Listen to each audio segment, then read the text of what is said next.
In a previous lecture, we talked about representing rotations or attitude of the aircraft in terms of a rotation matrix. In this lecture, we're going to talk about an alternative representation, namely that of quaternions for 3D, and we'll do a polar coordinate representation for 2D. So let's go ahead and get started, and we'll jump into the 2D scenario. So 2D rotations are nice because, again, we can define the rotation by a single parameter, just an angle. So if we start drawing here, we can draw a line, and we can figure out what the angle is from, say we go off our x-axis. We can draw that angle, and we can say that angle is theta. Well, that's fantastic. When we draw it there, it's a little bit over pi fourths, perhaps. Let's draw another angle, right? So if we were to draw that angle, we'd have it at 90 degrees or pi halves, all the way down to pi or 180 degrees, right? And as we come all the way around, pointing off the x-axis again, well, that was 0 degrees or 0 radians to start off with, but now that can be 2 pi radians as well.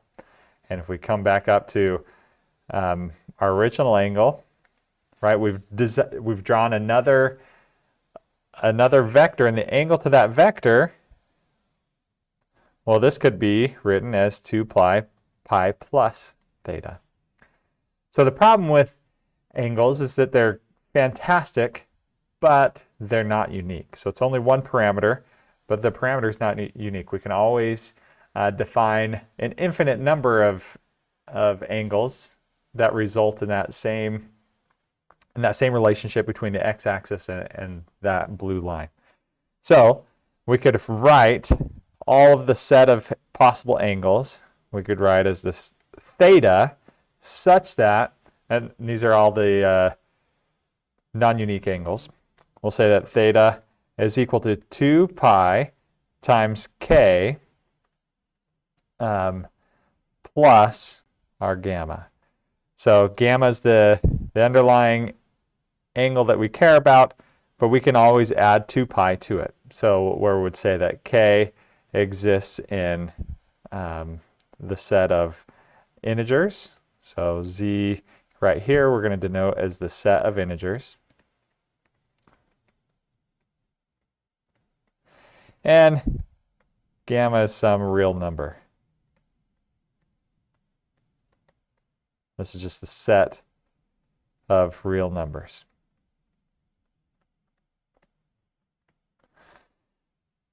So, in other words, we can take our initial angle. In this case, maybe I should have written this as gamma. And we can always add 2 pi to it. We could add 4 pi and get to the same angle. We could add 6 pi, get to the same angle, negative 2 pi, get to the same angle. So we have that issue where there's the set of angles would give us all of the same values for gamma. So matrices are nice. They're easy and they're unique. So we talked previously how they're a member of the special orthogonal group of 2 dimensions for, again, 2D rotations. And we could write our, well, I guess I've done gamma. So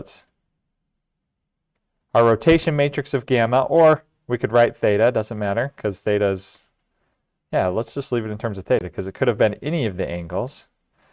When we write it, we're going to write cosine theta, sine theta, negative sine theta, and cosine of theta. Right? Now, the nice thing about this rotation matrix is that it is unique.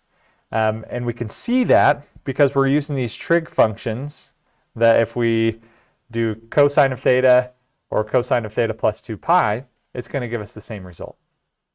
The part about the rotation matrix that we don't like is that it requires 4 parameters when we only have a single degree of freedom. Right? We really can only choose theta, but we end up representing it through 4 parameters. Now we can do a little bit better than that. We can use unit complex numbers. So to represent this same the same angle, what we could do is we could say, hey, there's a circle of radius 1, so we'll say that this is radius is equal to 1. And that results in parameter a and b, so some coordinate a and b. And thus we can transform to from between angles and complex on this Cartesian representation quite easily. So we're going to actually just pretend like this is our that this is our real axis and this is an imaginary axis. And we can then come here and we can say that typically when we represent a complex imaginary number, we'll say that in polar coordinates, we'll call it r times e to the, I guess I've been using gamma, times our I, where in this case I is an imaginary number.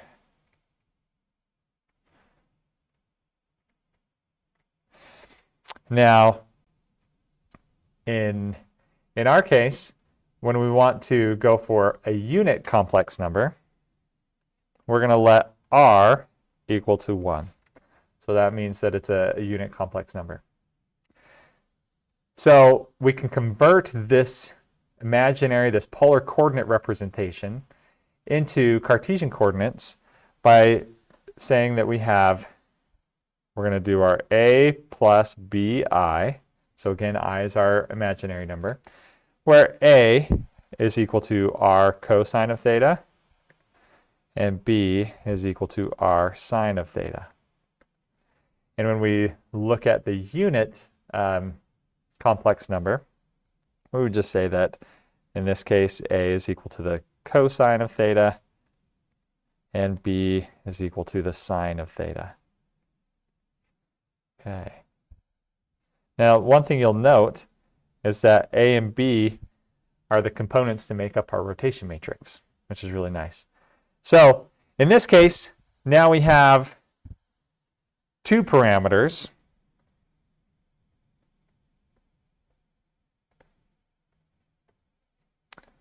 A and b, but they are unique.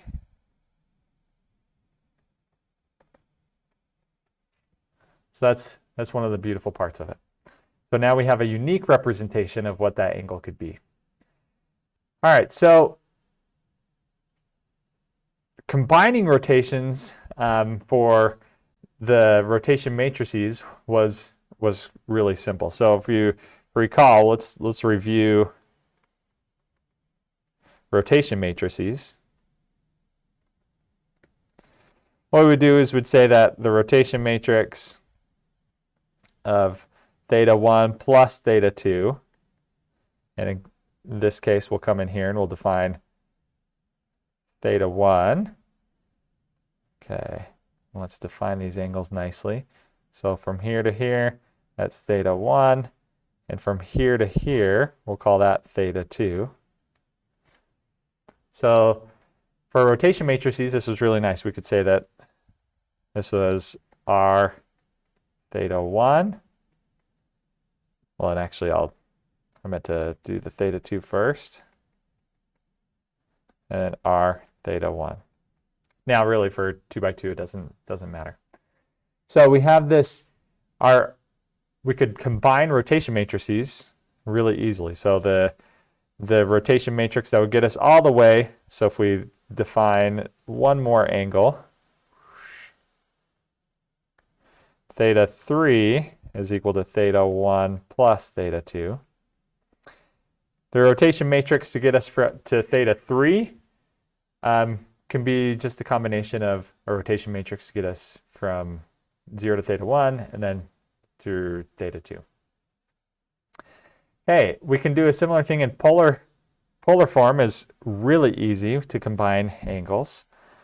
All right, so in this case, back to blue, we'll say that we have E of j theta 1, and we'll just multiply it by E, I said I, j, but I meant I, theta 2, and that's just going to be equal to E of I theta 1 plus theta 2. So that exponent makes it really easy to combine angles. So the polar form is really nice. We have just the multiplication. Now, in Cartesian form, realistically, we can also combine them. If we recall, we come here, we're going to have a few different couple different points. We'll say that this guy is A1, B1. Now this point, you'd be tempted to say that that's A2, B2, but we're going to call this A3, B3. And remember that theta 2 is actually going between the blue lines. So in reality, we should have potentially written theta 2 as an angle that goes up about there. That's about the same distance. So this would go to, right, theta 2. And then theta 1 plus theta 2 is equal to theta 3. So that's why we have A3 and B3. So in this case, we would then write here, right, this is at A2 and B2. Okay, now we're measuring each angle off of that x-axis. And so we'd drawn it theta 1 plus theta 2, but we really need to be representing the coordinates in terms of theta 1 and theta 2, both off of the x-axis. Okay, so we could go through some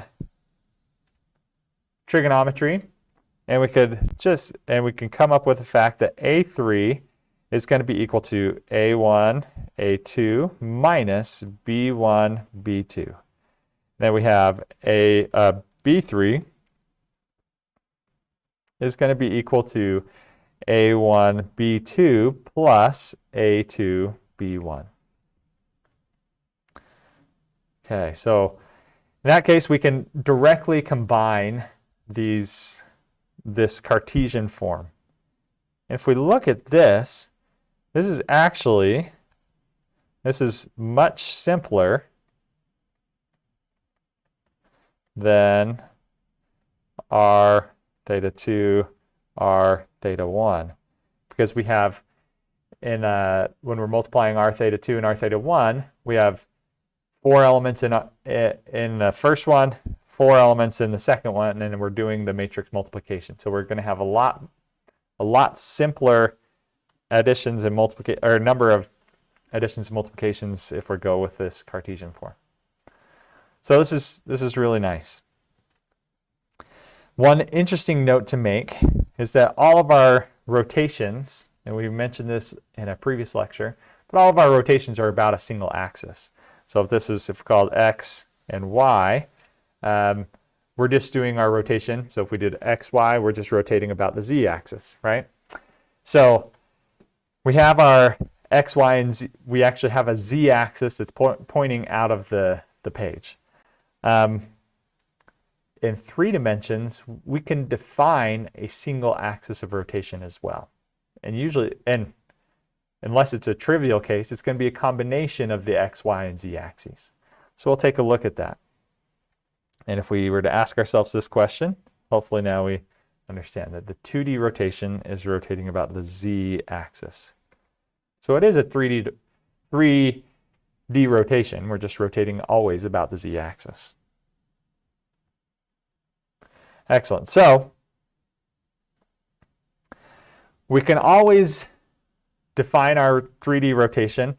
We'll jump into this single axis in just a second, but we can define our 3D rotation using elementary direction cosine direction cosine matrices. So in this case, or previously, we called these Rx, Ry, and Rz, right? Where in this case, we have Rz, and I should have just written that first, Ry, and Rx. So we called these Euler coordinates, and we have to be careful, right? There are other possible combinations called Euler coordinates.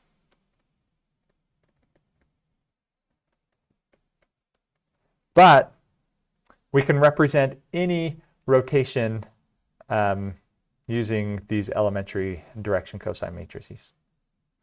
Okay, so we do have one problem, is that when, let's put that as yaw, this is actually pitch. So when our theta is equal to plus or minus pi halves, we have that basically when we're looking at our aircraft, right? So if it's going straight, that's if we're going flat, that's going to be theta is equal to 0. Pi halves would be that our aircraft starts to point straight up. Right, so it's not something that's going to happen all that often, hopefully. But when that does happen, things are not well defined. And furthermore, that means by not well defined, meaning that there is an infinite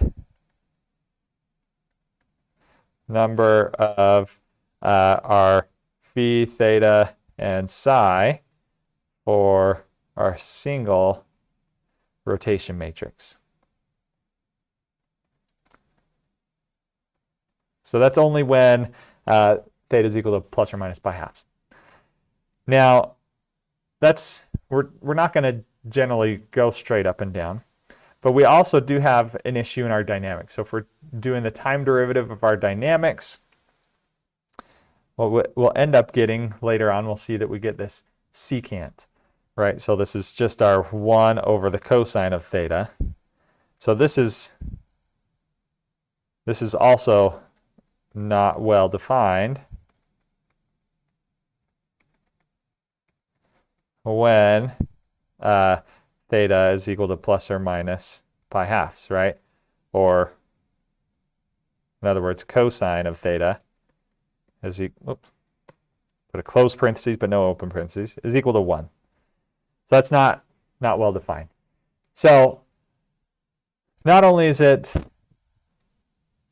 numerics of multiplying these 3 rotation matrices together inefficient, but we also do have these singularities that pop up in our dynamics as well as in our representation. So we have to be a little bit careful of that.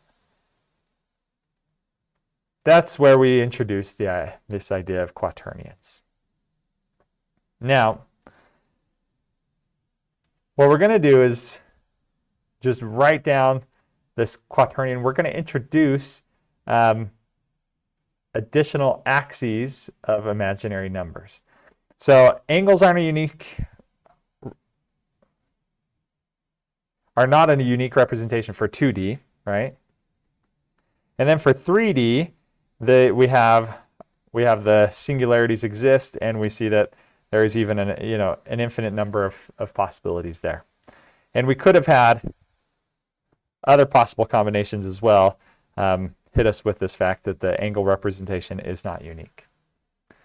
Okay, now we have a rotation matrix. This is beautiful because it is unique, but we have 9 parameters and we only get to choose 3 things. So in that case, we see that we have this rotation matrix. We really can only choose 3. We have 3 degrees of freedom in choosing what our rotation matrix is going to be. But yet there's 9 parameters that represent that rotation matrix. So that's inefficient. And we'd like to define something else where our dynamics don't have those singularities. So quaternions pop up, and they're this almost a generalization of polar coordinates.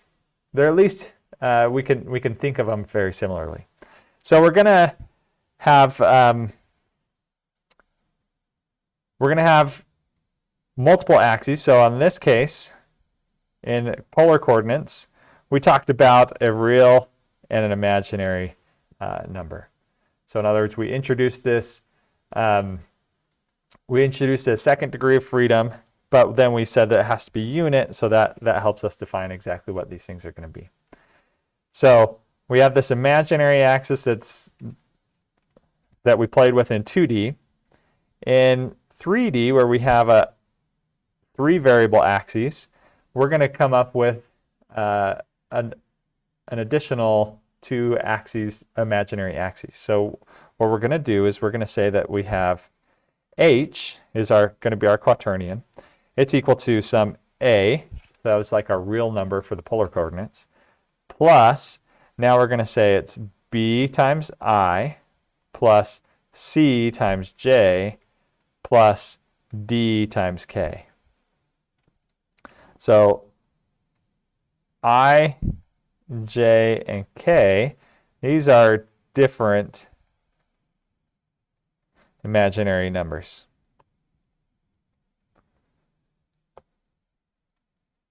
So think of it as different axes.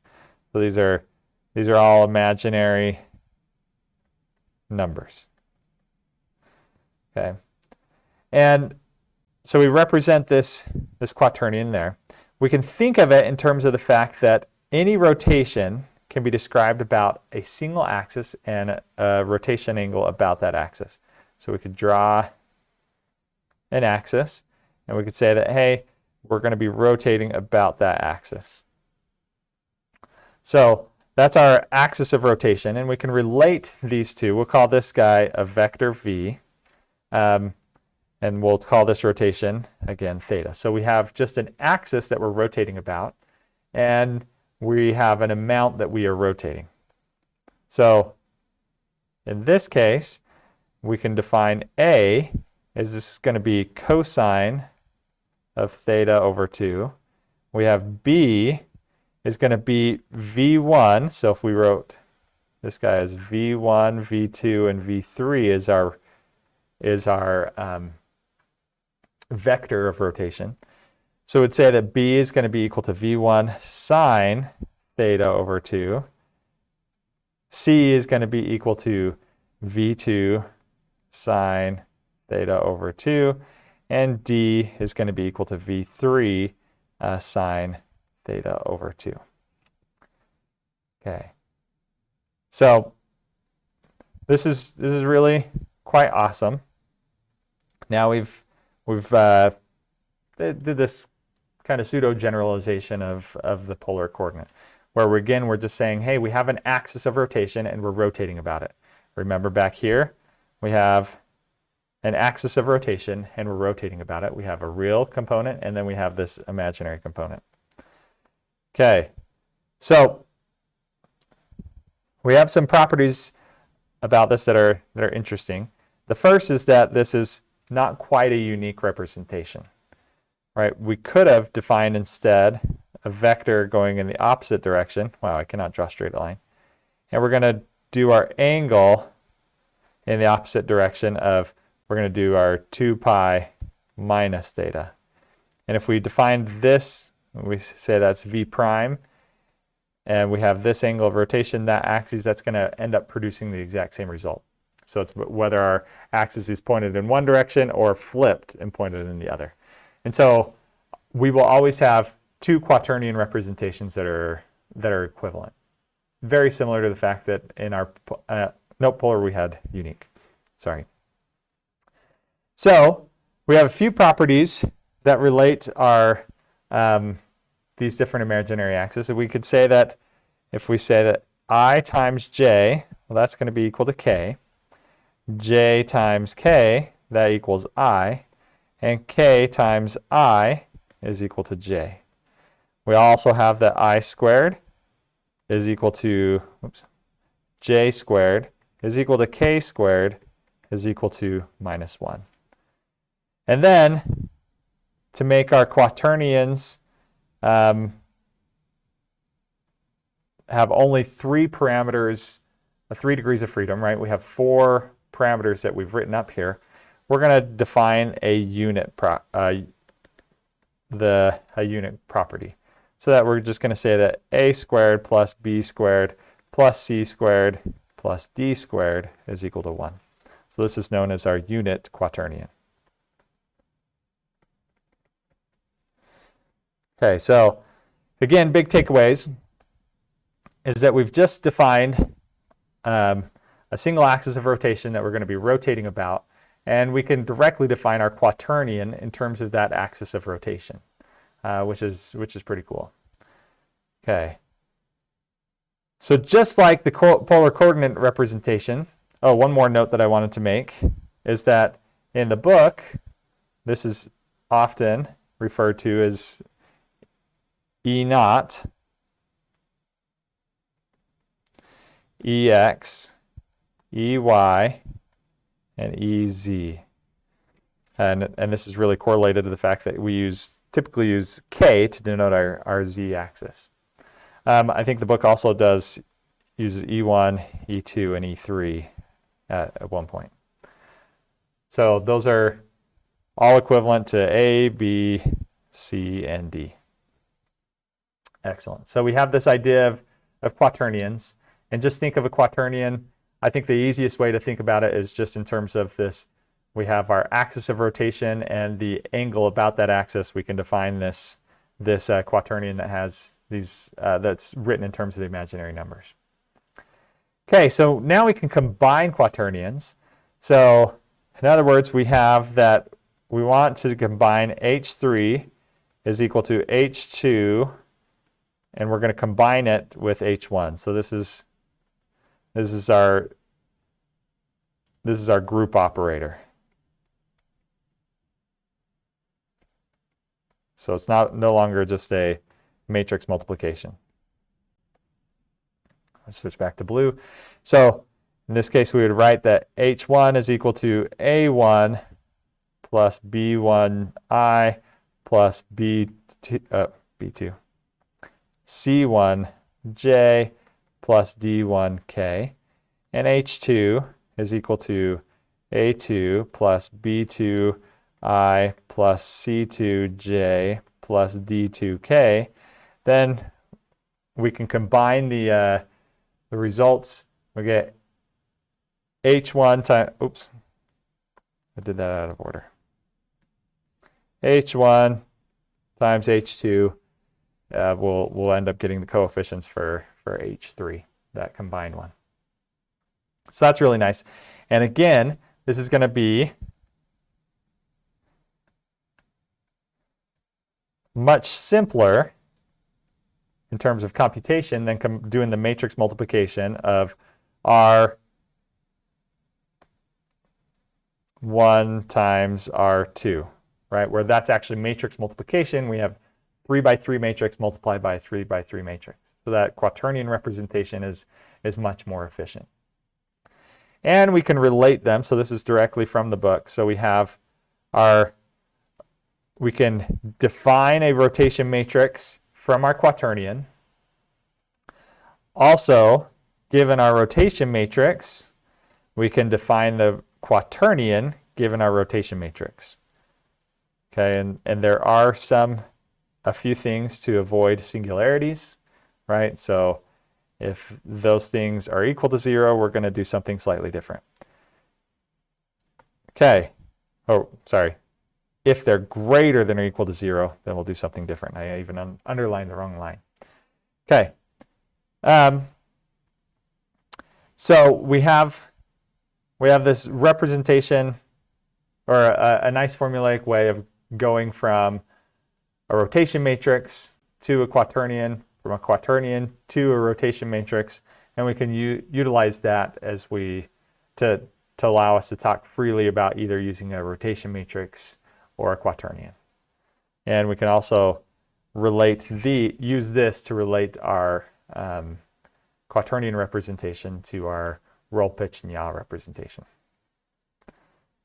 Okay, so in summary, we have 2D rotations. We talked about that. Angles are awesome, but they're not unique. 1 degree of freedom. We then talked about the unit complex number.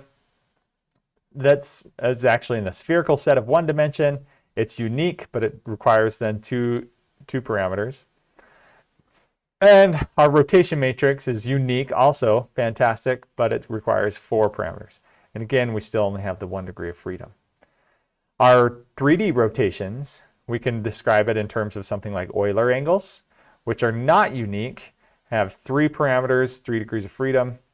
We have quaternions, which have 2 possibilities. So they're not quite unique, but they're close. We have 4 parameters, 3 degrees of freedom still, And then we can also represent our 3D rotations in terms of a rotation matrix, which is unique, but it requires 9 parameters while still only having 3 degrees of freedom. So another thing that we discussed is that each rotation can be represented by looking at it. Each rotation can be represented about a single axis. And so we looked at v being our axis of rotation and theta being the amount that we're rotating about that axis. And a cool fact, any transform that has both rotation and translation can be thought of in a very similar fashion using screw theory, where we have basically a screw that we're rotating around. We're also rotating and translating as we move up. And so if you want to learn more, start to look at that idea of screw theory. Anyway, have a fantastic rest of your day.